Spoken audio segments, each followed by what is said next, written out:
si Pedro at ang ulan. Madilim ang langit at biglang bumuhos ang ulan. Nasa labas si Pedro at naglalaro. Basang-basa siya. Agad siyang pumasok sa bahay. Kinuha ng kanyang nanay ang tuwalya at pinunasan siya. Sabi ng nanay, "Pedro, huwag kang maglaro sa ulan. Baka magkasakit ka." Tumango si Pedro at nagpasalamat.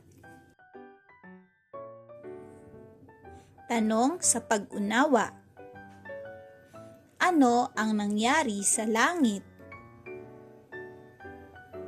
Ano ang ginagawa ni Pedro sa labas? Ano ang ginawa ng nanay ni Pedro?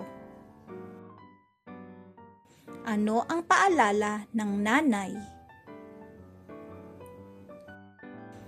Aral. Dapat sumunod tayo sa paalala ng ating magulang upang manatiling ligtas at malusog.